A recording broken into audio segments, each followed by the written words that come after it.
কষতে কষতে দেখো কি সুন্দর তেল ছেড়ে দিয়েছে। এর মধ্যে এখন চলে যাবে প্রনগুলো। এই জুসটা কিন্তু অবশ্যই দিতে হবে। একটু মিশিয়ে দেব। এক্সকিউজ মি এভরিওয়ান, একটু সাবস্ক্রাইবটা করে দাও, একটু তাড়াতাড়ি করে দিও। নমস্কার বন্ধুরা, আজকে তোমাদের সামনে দারুণ একটা রেসিপি নিয়ে আসতে চলেছি। সেই রেসিপিটা তোমাদের শিখতে হলে কি করতে হবে, আমার ভিডিওটা পুরোটা দেখতে হবে, আর বকবক শুনলে চলবে না। চলো রেসিপিতে মন দিই। ক্রিমি প্রন তৈরি করতে এখানে আমি প্রন নিয়ে নিয়েছি, সুন্দর করে ধুয়ে পরিষ্কার করে নিয়েছি, ওপর দিয়ে একটু লঙ্কার গুঁড়ো ছড়িয়ে নিয়েছি। আর মেন লাগবে হচ্ছে ক্রিম। এই দেখো সুন্দর করে ক্রিমটা ফেটিয়ে রেখে দিয়েছি। আর নিয়ে নিয়েছি এখানে কুচনো কাজু, কাঁচা পাকা লঙ্কা, কুচনো পেঁয়াজ, রসুন, আদা কুচনো আর টমেটো। প্রথমে এখানে প্রনের মধ্যে দিয়ে দেবো একটু লবণ। এই রান্নাটা আমি হলুদ ব্যবহার করব না, লবণ আর একটু লঙ্কার গুঁড়ো দেবো। এ দেখো এইটুকু লঙ্কার গুঁড়ো দিয়ে আমি প্রনটা সুন্দর করে মেখে নেব। সুন্দর করে মেখে রেখে দিলাম। প্রথমে প্রনগুলোকে আগে ভাজবো। চলো দেরি না করে এবার রান্নার দিকে চলে যাই। কিভাবে কি করছি আস্তে আস্তে করে তোমাদেরকে দেখাচ্ছি। চলো, প্রথমে একটা ননস্টিক কড়াই নিয়েছি, এর মধ্যে দিয়ে দেব বাটার। বাটার দিয়ে প্রনগুলোকে আগে ভেজে নিতে হবে। একটু বাটারটা মেল্ট করে যায়, তারপরে প্রনগুলোকে দিয়ে দেবো। আর একটু দিচ্ছি, এতগুলো প্রন ভাজতে একটু বাটার লাগবে। রান্নাটা কিন্তু আজকে খুব সুন্দর হতে চলেছে, তোমরা ভালো করে রান্নাটা দেখো। এবার প্রনগুলোকে বাটারের মধ্যে ছেড়ে দেবো।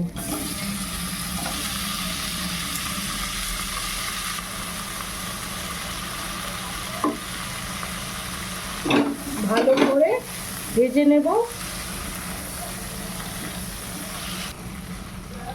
এই দেখো এইভাবে আমি ভেজে নিয়েছি, খুব বেশি ভাজার দরকার হয় না প্রনের ক্ষেত্রে। এবার আমি তুলে নিচ্ছি। ভালো করে এটা দেখতে হবে, তাহলে বুঝতে পারবে রান্নাটা কেমন হতে চলেছে। একে একে সব তুলে নিলাম।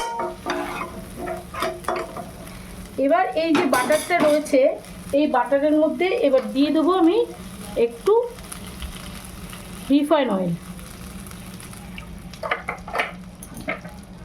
একটু মিশিয়ে নেবো বাটারের সাথে। এর মধ্যে এবার চলে যাবে কুচনো পেঁয়াজ, রসুন, টমেটো আর কাজু। সব কিছু একটু হালকা করে আমি ভেজে নেব। যতক্ষণ এটা ভাজা হতে লাগছে সেই টাইমের মধ্যে এখানে আদা আর কাঁচা লঙ্কা পেস্ট করে নিয়ে আসছি। তারপরে এটা ঠান্ডা হবে, তারপরে এগুলোকে আমি পেস্ট করব আলাদা করে। এটা একটু হালকা করে ভেজে নিই। পেঁয়াজ, টমেটো, কাজু সব ভেজে নিয়েছি, এবার তুলে নিচ্ছি।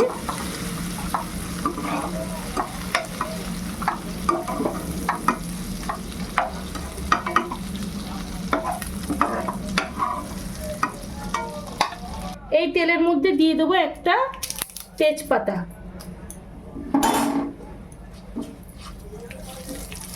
এবার দিয়ে দেবো এই বেটে রাখা কাঁচা লঙ্কা আর আদার পেস্টটা।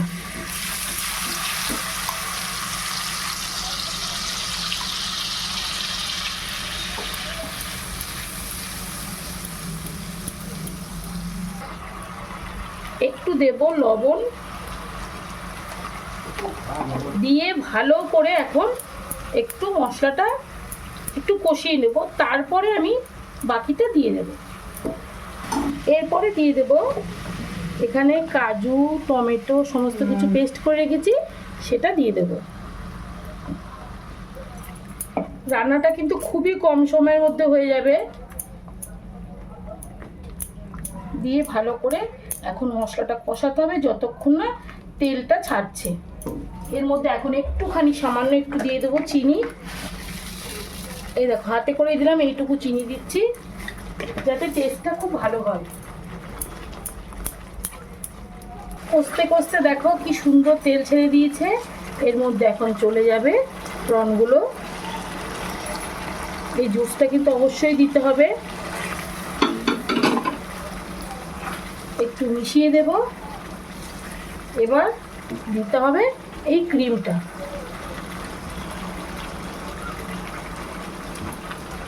এখানে আমি 4 চামচ মতো দিলাম, আর বাকিটা গার্নিশ করব।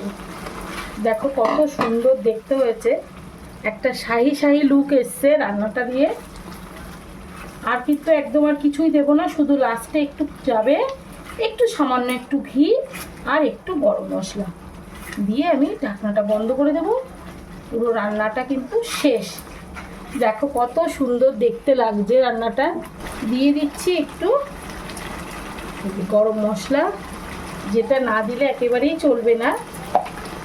আর এখানে দিয়ে দিচ্ছি একটু ঘি। ব্যাস কমপ্লিট রান্না। একটু ভালো করে হালকা হাতে মিশিয়ে দেব, দিয়ে ঢাকনাটা বন্ধ করে দেব। তাহলে রান্নাটা একদম কমপ্লিট। দেখো কি সুন্দর একটা টেক্সচার তৈরি হয়ে গেছে। দেখো বন্ধুরা, ব্যাস ক্রিমি প্রন একদম রেডি হয়ে গেছে। সুন্দর করে ওপর দিয়ে একটু ক্রিম ছড়িয়ে দিচ্ছি, যেটা খেতেও সুন্দর হবে আর দেখতেও খুবই সুন্দর হবে। দেখো কত সুন্দর একটা লুক দিয়েছি আজকের রেসিপিতে। এই রেসিপিটা যদি তোমাদের ভালো লাগে, এত বেশি বেশি ক্রিম লাগছে, এত বেশি বেশি ক্রিম না দিলেও চলবে, আমার ছিল তাই তোমাদেরকে একটু দিয়ে দেখালাম। আর এই রেসিপিটা তোমাদের জানতে হলে আমার ভিডিওটা দেখতে হবে। আর আমার এই ভিডিওটা যদি তোমাদের ভালো লাগে তাহলে কি করবে, একটা লাইক, শেয়ার, কমেন্ট আর সাবস্ক্রাইব অবশ্যই করবে। আর একটা প্রন আমি তোমাদেরকে দেখাচ্ছি সামনে দিয়ে। দেখো কি সুন্দর হয়েছে, এই দেখো। আর এটা যে অসম্ভব একটা স্মেল বেরোচ্ছে, সেটা আমি সামনে থেকে পাগল হয়ে যাচ্ছি স্মেলটা। এই স্মেলটা তোমাদের নিতে হলে ভিডিওটা পুরোটা দেখতে হবে। গুড নাইট, টাটা, তোমরা ভালো থেকো, সুস্থ থেকো।